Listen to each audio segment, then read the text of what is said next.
What's going on, guys? I hope you guys are having a good day. I'm Dr. Boyce Watkins from Your Black World and the Black Business School. And I want to say welcome to Dr. Boyce TV, the home for intelligent Black people. So if you are not Black and intelligent, you may want to get the fuck out because we're probably going to hurt your feelings today. Today, we're going to talk about something that is taboo, something that isn't being discussed in mainstream media, a few topics that have been disallowed and disavowed by major platforms, but we're going to discuss it here. We're going to talk about Michael Jackson. That's where we're going to start, in terms of the reasons why mainstream media worked so hard to destroy his legacy even after he died. And the brother that I have the honor of speaking with today is, his name is Chasen, but he also goes by the name King Poopahh on Instagram. And his work is extremely good. And before I begin, I want to welcome my brother. How you doing today, man? Peace and rise, family. Thank you so much for having me on your show. I'm doing amazing, man. What about yourself? I'm doing great, brother. I'm doing great. I'm very happy to have you. And I just want you guys to know his stuff is really, really good. In fact, I'll show you guys a clip of it a little bit later.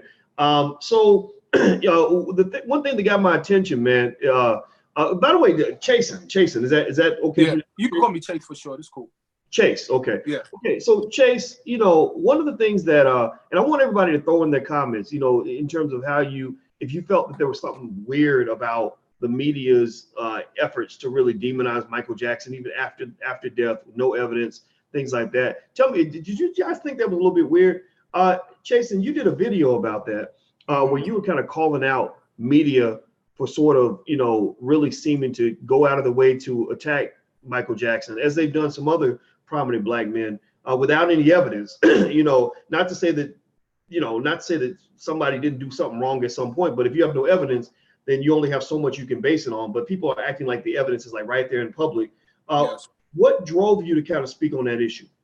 Well, I feel like the media, the way the media portrays us, it's damaging. It's damaging to us, it's damaging as a community. And I feel like they are so confident now that they feel like they don't need to provide evidence. They feel like they don't need to provide no factual statements or no concrete evidence. They just need to put out the information because we're going to swallow it up anyways, and they know that, sometimes as Black people, we do such a good job scrutinizing our own people so well that we forget about everybody else outside of our community, outside of our group that do things that have the evidence. For example, Elvis Pressley in my video, is evidence. His wife is evidence. The evidence is right there. The proof is in the pudding. But I feel like when it comes to the things that they do, it's just thrown under the rug. But when it comes to stuff that we go through with no evidence, we're being scrutinized because I feel like they know that they're doing such a good job turning us against each other that they say, you know what, let's keep pushing it.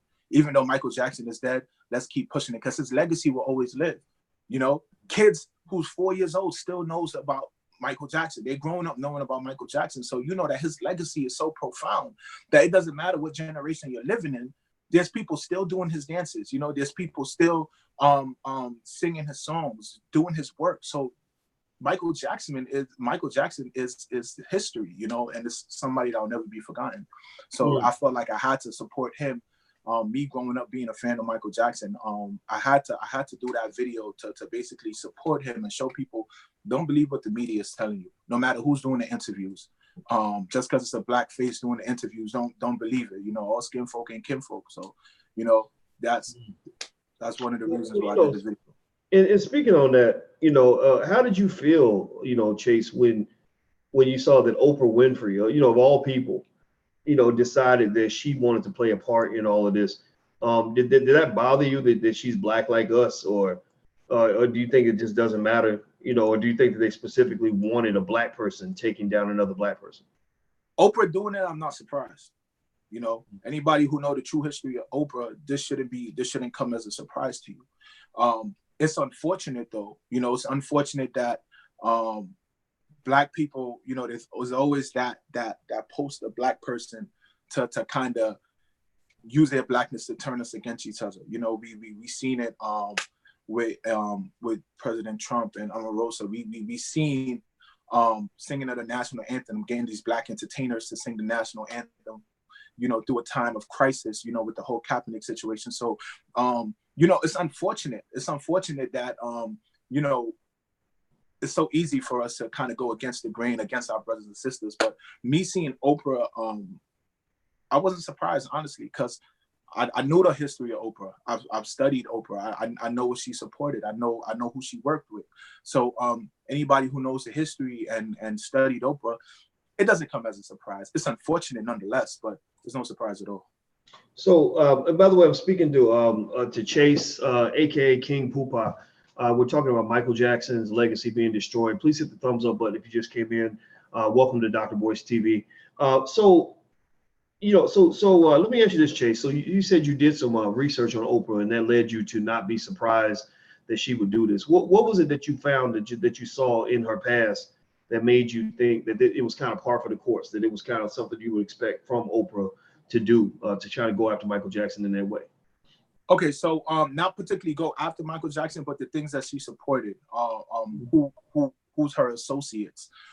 So like for me, I know that when I look up to an entertainer, when I look up to a celebrity, a musician, whoever it may be, I always look at what they stand for. I always look at who their associates are. I always look at what they speak about.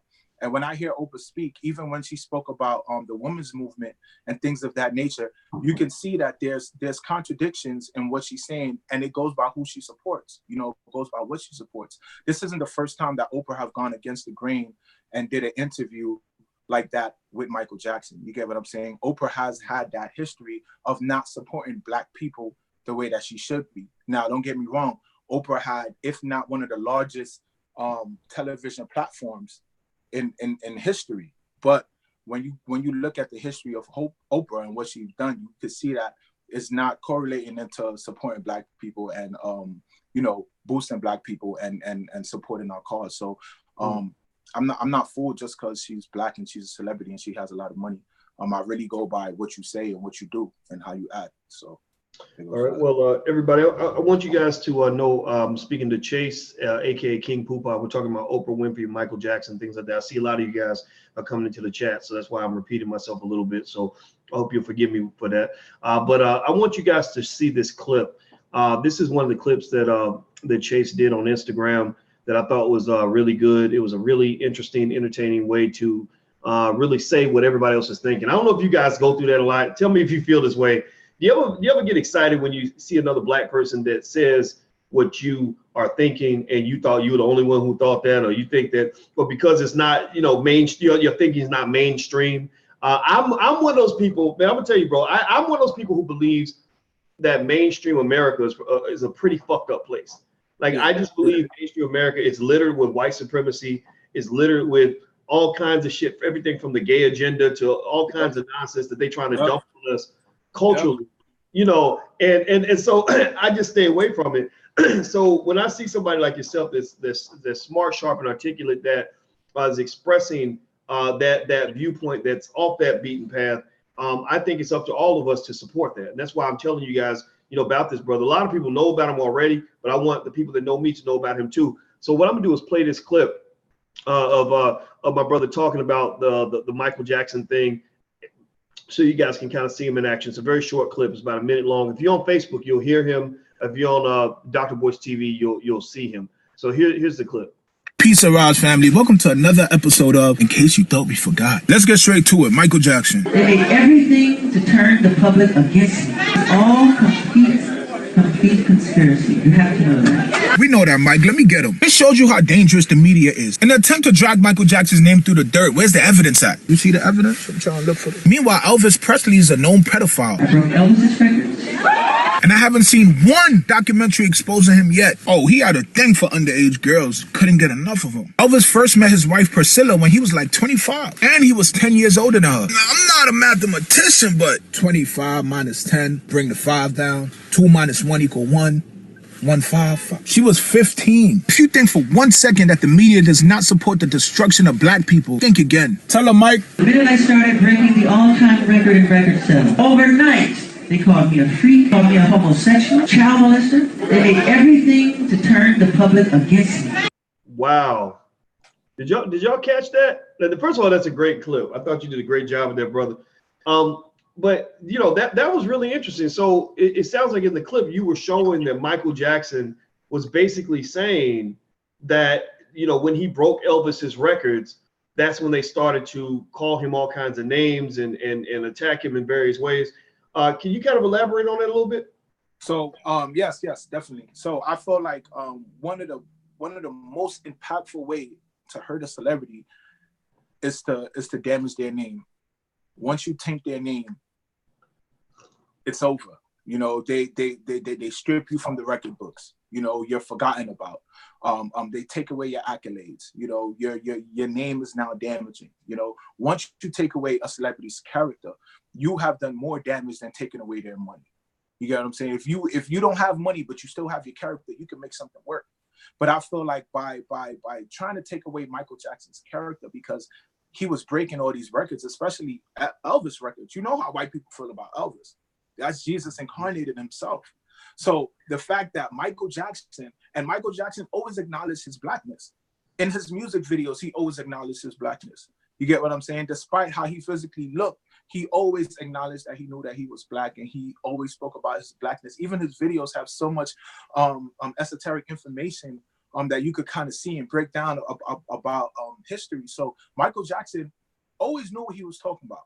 And I feel like once they see that somebody's getting to a level where they're becoming bigger than who white people idolize, you have to do everything to kind of bring them back down, strip them of their legacy, strip them of their name. And I feel like that's what they were doing. And because it wasn't successful, right after R. Kelly, they came out with the Michael Jackson. You know, they came full force and they said, you know what, we're going to throw Michael Jackson at him. We're going to try to damage his name. We're going to try, because even though Michael Jackson's past, his legacy is still there. They still have the opportunity to strip him. You know, everybody loved Mike.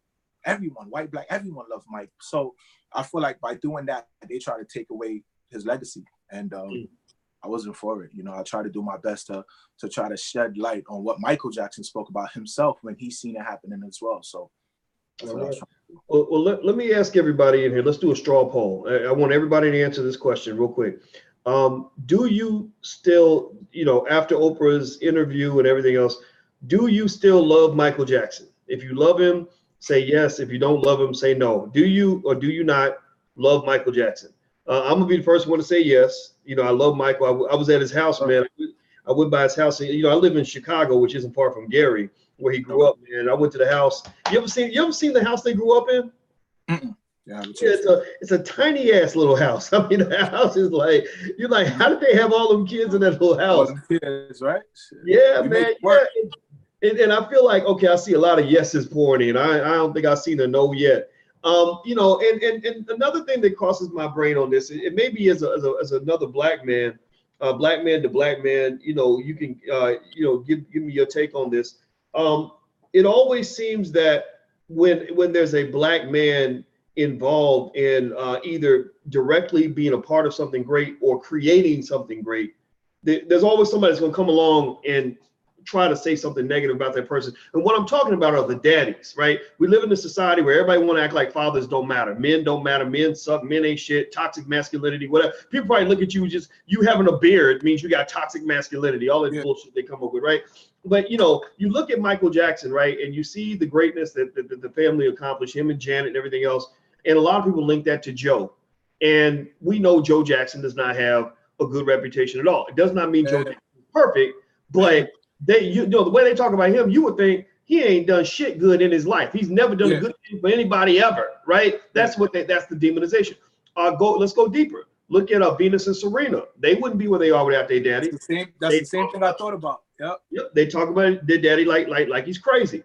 Tiger Woods' daddy. They used to do that to his, you know, to his dad. His daddy would, you know, they would make fun of him and also, oh, he thinks his son's gonna be the greatest golfer in the world. Well, his son was the greatest golfer in the world. Now he thinks he's Cobbling Asian and shit, but still, it was his black daddy that made him into who he was. Another example might be Beyonce's daddy, Richard Knowles. Again, Richard Knowles has been demonized and vilified, but once again, without Richard Knowles, there is no Beyonce. Yeah. You know, and what I really believe, my theory on this, I'd like to get your take on this, man, is my theory is that strong black fatherhood, you know, of that old school, that James Evans, you know, type fatherhood, sometimes it requires tough love. You know, like I just think, you know, I think about my father and the greatness he gave me. It came from tough love. It came from him not always being soft and gushy and sensitive all the damn time. He had that side, but that wasn't, that wasn't the kind of world I was going into. So he didn't raise me that way. And it almost seems that, because of that tough love, they link that to toxic masculinity. They want to link that to abuse. Oh, he was abusive. Well, did he punch his wife out? No, he didn't hit her, but he was verbally abusive. Okay, I understand that, but at the same time, I hear a lot of people accusing Black men of doing terrible things to other people, and the common denominator I noticed, besides the race, is typically the lack of evidence. Right? Yeah. Think about this. If somebody's dating a Black man and they go out in public and say he was abusive, does anybody ever come back and say, okay, well, where's the evidence of this? What are the details? Let's hear his side of the story. They don't do that. They just believe you that he was abusive. Like even with Tiger Woods, I still remember distinctly when his wife found out that he was sleeping with all those women. Which, you're not supposed to do that when you're married, but a lot of, it happens. That shit happens. Yeah. In business, right? Remember, she tried to kill him. She committed attempted murder when she tried to put a golf club upside his head. But yet somehow they still found a way to make her. If he had tried to put a golf club upside her head, there is that she could have done that would have kept his ass out of prison. Nothing that could have happened that would have made people say, oh, well, it's justified. It. Of course he's going to hit upside the head with a golf club. She was out here holding around. No, but because it was a white woman attacking a Black man, it's like, oh, well, he's a Black man, toxic masculinity. They're full of shit. He deserves it. What are your thoughts on that? I mean, I agree, man. After that rant, I can't really say anything else to support it. I mean, to go against it. I mean, I think it's absolutely right. And I feel like because the day and age we live now, and like you said, toxic masculinity and the role that male fathers play now, I feel like it's a rarity now to get that kind of parenting that we kind of went through back in our days. But when you see how we molded and we came out of that, and we kind of see where we're going generationally, and we kind of see, the kids that are being brought up now, you kind of see that there's a difference. You get what I'm saying? You kind of see that there's a difference between the way these kids are being raised now to the way we were raised. And don't get me wrong, our parents weren't perfect. Our fathers weren't perfect, those who was in our lives, but we kind of see that we had more structure. That tough love was needed, because honestly, if our fathers ain't teaching us tough love, we're going to learn it one way or another. You get what I'm saying? There's either we're going to learn it from the streets, or we're going to learn it through a situation where we're going to have to figure out A or B really quick. So that tough love is something that is needed to be taught to our kids. We kind of need that rough love, alongside the nurturing, but we need that tough love, because in order for us to be ready for what the world has, we got to go through it. And this world is so dangerous, and it's so unfortunate that we live in a world where, Black people are seen as targets, but unfortunately we have to prepare our kids, and we have to kind of, give them the armor to go out into the world, or else they're going to find out the hard way. So, I agree with you. Yeah. It's tough out here, and I think that at the very least, I think that, when you talk about just parenting and the necessity of Black fathers, we got to make sure we just kind of know the difference between, tough love versus abuse, in the sense that, just because somebody's tough on you does not mean that they're automatically abusing you or that they're a bad person. Sometimes, especially when you talk about raising boys, I don't know. I was a knucklehead. When I was a teenager, I kind of needed to know that you might whoop my ass if I did not straighten up my behavior. I needed to have something there that kind of got me in line. If you just come along with that touchy-feely shit, it wasn't going to work for me. I would have to learn things the hard way, And I think that we've lost that. Like we want to say everything's abuse and all this else. It doesn't mean that abuse is not real. It doesn't exist. But I think we overuse that, especially when it comes to Black men. So by the way, everybody, if you are a Black man and you want to be a part of our organization for Black men, we have an organization called Black Men United. It's at blackmenunited.net. Brothers only. It's for the upliftment and the unification, the education, the economic and intellectual empowerment of Black men of all backgrounds. Feel free to join for free. If you are a brother, go to blackmenunited.net. That's blackmenunited.net. I'm speaking to Chase, aka King Poopahh. He's on Instagram, and he's damn good at what he does. He does a great job of representing the culture. And what I'm going to do is I'm going to show you guys another one of his videos that he did about black men. Hit the thumbs up button, and also let us give a shout out to the black men in your life. Just say something encouraging for us right now in the chat. Encourage the brothers that are out here, because it's a journey for black men. I'm not gonna say it's just always tough on black men, but it is tough. But at the same time, we're built for this. I think that we are capable of winning. We are the original king. So it may be tough, but that doesn't mean we can't overcome. So let me show you guys another video that my brother did that I thought was really, really good. I'm gonna play this for you guys right now. Hit the thumbs up button while I pull it up.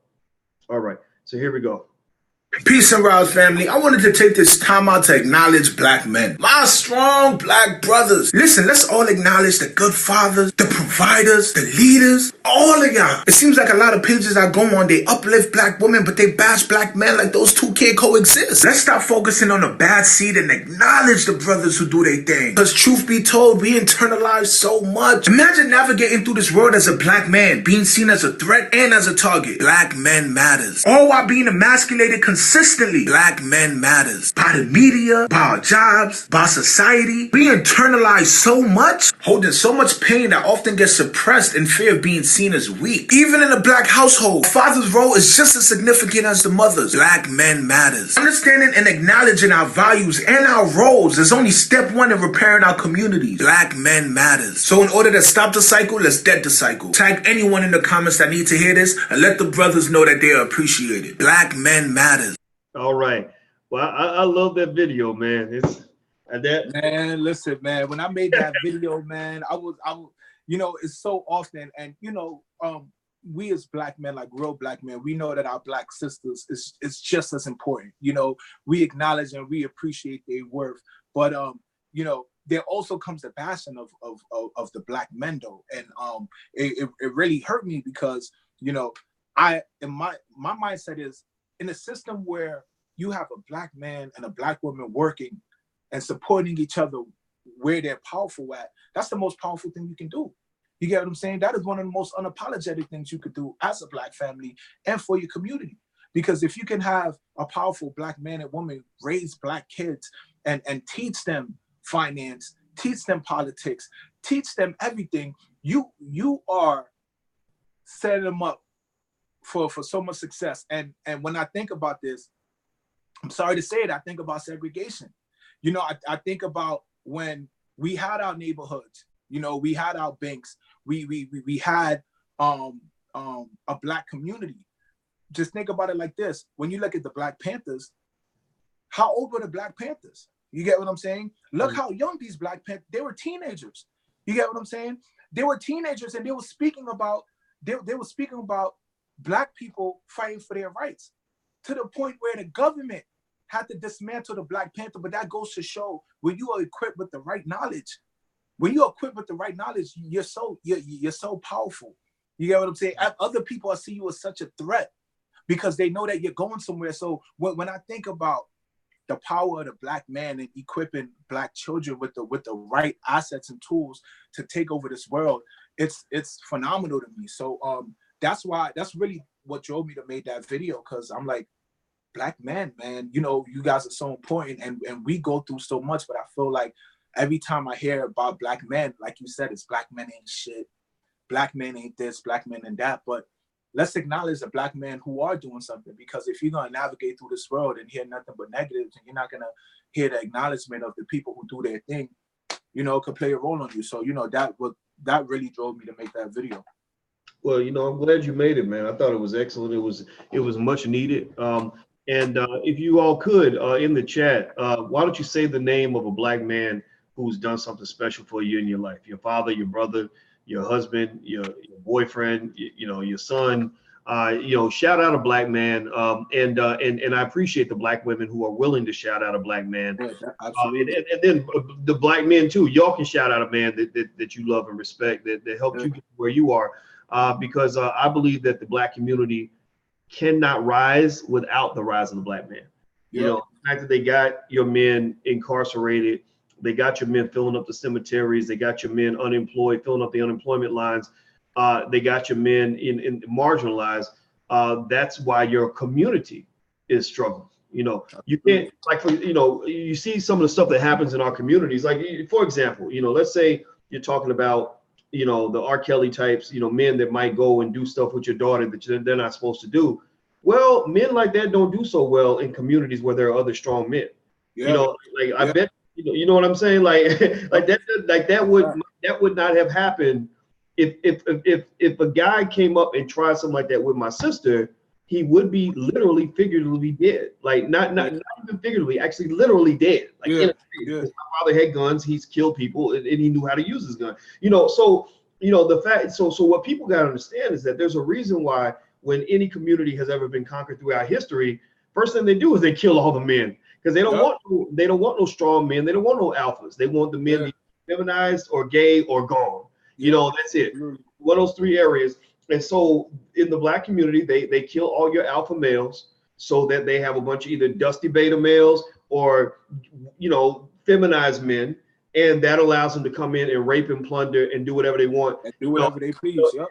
Yeah. And they mass promote that mentality because tell me yes or no, if you all have noticed this, it seems to me, man, like all the shows I see on TV, when there's a Black woman, she's always chasing a white man. Like she's always linking up with a white man. I kid you not. I watch it. My favorite white shows on TV. I watch a show called Madam Secretary. There's a Black woman on there who's fucked several of the white guys on the show. There's another show. What was the other one? Billions. A show called Billions. There's a Black woman on there who's getting with the white guys. And then there's another show. Scandal. Scandal. Thank you. Scandal. Chasing the white man. Like, it's a consistent thing. And it's not a coincidence. It's not an accident. It's what it's really saying is, look, we killed all your men, or the majority of them. We're taking them out, and so rather than waiting around for something that isn't going to happen, just give up on your men. Just give up hope and just come over here. You could be like fucking Meghan Markle and have your fucking like mixed baby or whatever, and live in the royal palace. Or you could be like Tamron Hall. People magazine had Tamron and her baby on the cover of the magazine. Mm-hmm. Why the fuck do they suddenly care about Tamron Hall? Well, because she's got a mixed baby. If her baby was Black, she wouldn't have been on the cover of that fucking magazine. Excuse my French. So give me your thoughts on that, man. I said a lot, bro. I didn't even ask a question, but you're a smart man, so I'm sure you got something to say on that. Listen, man, I agree absolutely, and the shows that you mentioned, as soon as you said it, man, it started clicking to me. Even when you think of what's that show? How to Get Away with Murder, right? Mm-hmm. In the beginning, she was married to a white man. And you gotta remember, she was a very strong lawyer. She was so powerful, but she was married to that white man in the beginning. I'm not gonna ruin the show for anyone, but you realize that most of these shows come on prime time. They come on when most people are home. You get what I'm saying? Not only do they promote interracial marriage, they also promote the Black women being promiscuous. They promote these negative images of our people right when everybody in the world is at home, from 7 and later, even the reality shows and things of that nature. We see that there's a destruction on Black men and the Black women. Another thing, Serena Williams, she I don't know if you remember, but remember when she was going through this thing where she was arguing with the referee, she's her husband is white. So when they put the camera on her husband, he's just sitting there, a little smirk on his face, and he's just sitting there, he's just watching. I'm like, damn, well, baby, that's what you get. Because if you would have had a Black man, he would have been right there now fucking arguing with you. You get what I'm saying? No one is going to understand your struggle like your people. That's my personal opinion. You get what I'm saying? No one, listen, if you cannot 100% understand the struggle of what I've been through, to me, I can't connect. It's a disconnect. And it's funny because when they spoke to her about this, this was it clearly has something to do with race. She made it a woman's thing. It wasn't a woman's thing. It was clearly about race. They've been scrutinizing Serena Williams for years. You get what I'm saying? They put in pictures with her alongside white women that they try to make look beautiful, and they make her look crazy. They pick the bad pictures on purpose. They make her look like an animal. They're doing this on purpose because they're trying to drag her image through the dirt. So we know that anyone who knows the history about Venus and Serena, this is what their father was preparing them for. From the interviews, he's seen that they was trying to target them. He seen that they was trying to taint their image. You get what I'm saying? And this is why he feels a way about who she married. Because in that same situation, when she was arguing with the referee, her husband was right there with his hand on his face, just, you know, had that little smirk, you know, and that goes to show that interracial, you see the destruction of them trying to promote interracial dating, and we don't see black couples on TV anymore. You know, we don't see, it's not how it used to be. You get what I'm saying? We don't see In Living Color. I mean, we don't see Fresh Prince. We don't see Martin. We don't see those, not In Living Color, but we don't see sitcoms where it promotes Black love. You know, we don't see it as much as we did before. So I agree with you, man. I agree with you, man. You know, and I agree, and I think that what we have to do also is see it for what it is, and understand our role as men to correct that, right? So you know, I think that, you know, so everybody listening, you guys know on this platform we're solutions oriented. So what does that mean? Well, the media is bullshit. We know this, right? So, but there's black media out here. You know, they might just have a YouTube channel, but it's a damn good YouTube channel. You know, this brother right here, you know, you look him up, King Poopahh, Poopahh, 2 H's, right? Yes. You look him up and follow him. That's part of your black media, right? You know, Dr. Boyce TV, this channel, the Black Financial Channel, that's part of your black media, right? You know, we can't afford a TV station or a radio station, but you know, YouTube is just as good. I get most of my television online. I don't even watch. Does anybody else do this where you don't even watch TV hardly anymore? You don't have to watch that shit. And so I think that because here's the thing, when we support that black media, it allows people to do better things. Like, so for example, the fact that Hidden Colors did so well is what allows Tariq Nasheed to spend a bigger budget every time he makes a new movie. You see what I mean? Like we have Boyce Watkins films. We made Resurrecting Black Wall Street, The Blueprint. We made The Secrets of Black Financial Intelligence. We made The Black Love Blueprint. We made Democracy, a Black American horror story. We have a lot of stuff out there. Mark Harris made Black Coffee, which is on Amazon. There's, you know, so you got a lot of black filmmakers out here that are really doing great work. And I really want to encourage everybody to be conscious about the media that you consume.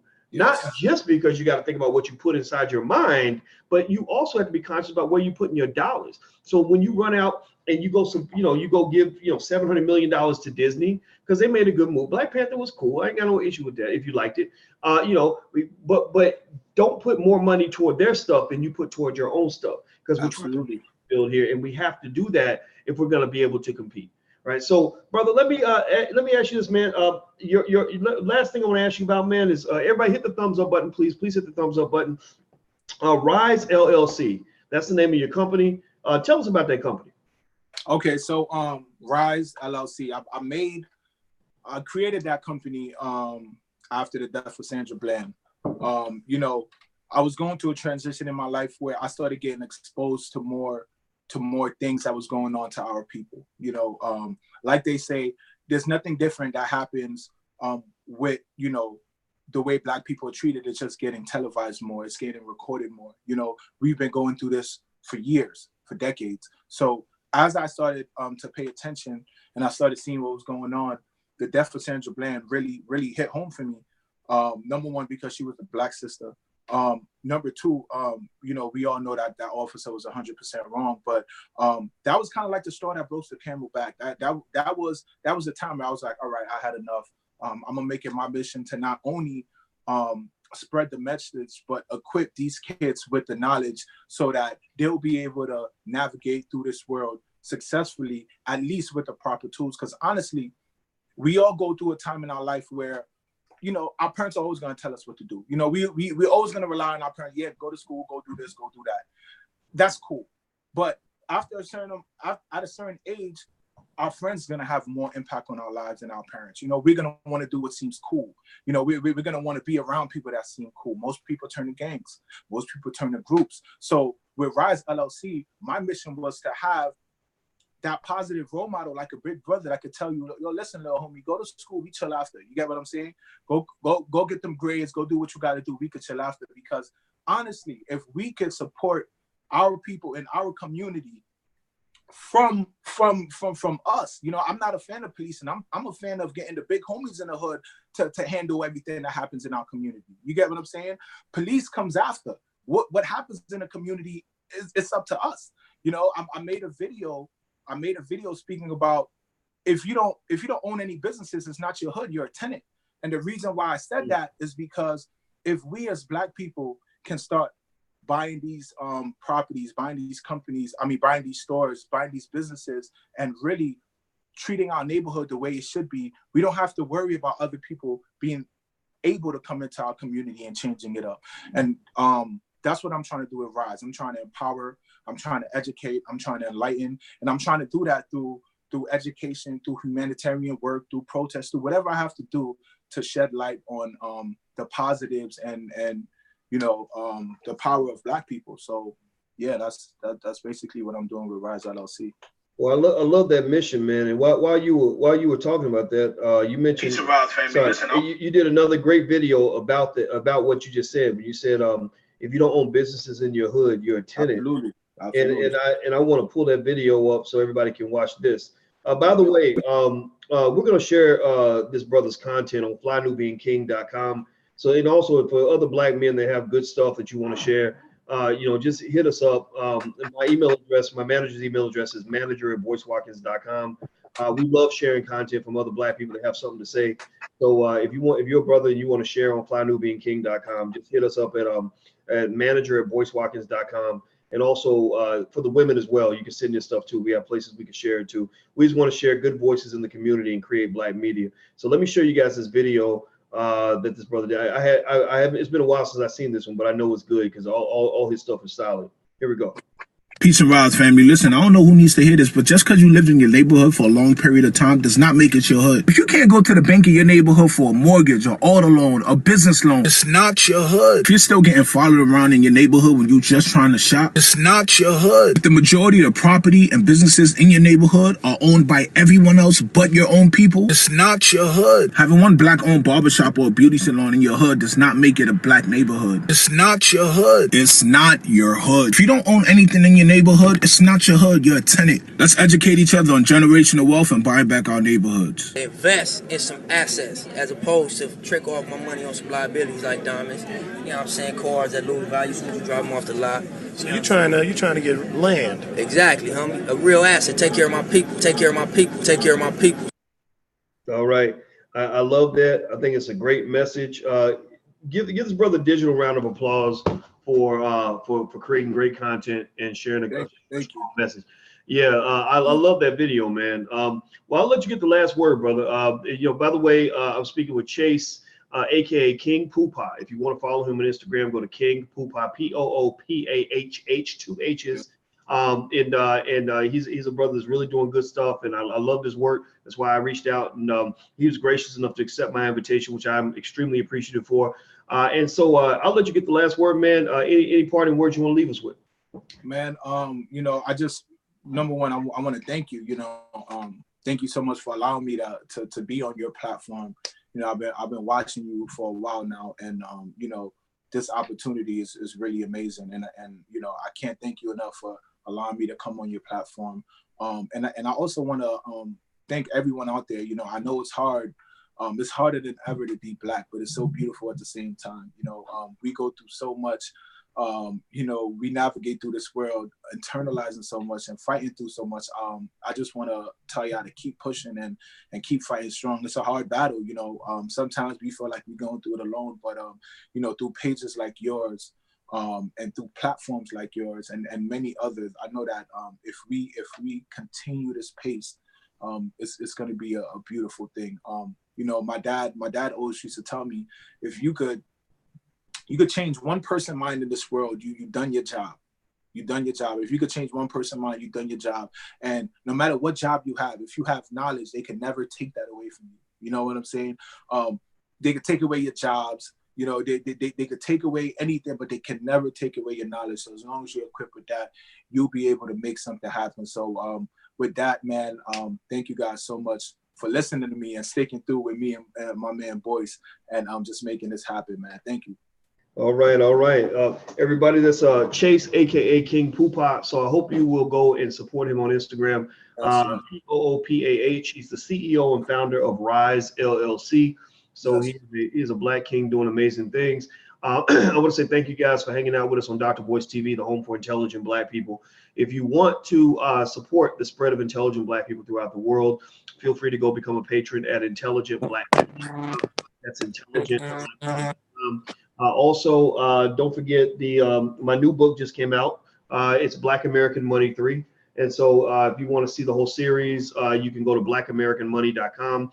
This is just kind of a no holds barred analysis of wealth and money in America and how it plays a huge role in our lives. And also, if you want a free e-copy of my book, It Takes a Village to Raise the Bar, you can go to drboycewatkins.net. That's drboycewatkins.net. So we got stuff that costs a little bit of money, but then we got a lot of free stuff too. So you can't get no cheaper than free. So thank you guys for hanging out. Hit the thumbs up button before you go. Make sure you subscribe. And thank you again, brother. It was awesome meeting you, man. I look forward to working together again soon. Yes, thank you so much. Thank you. All right. Peace.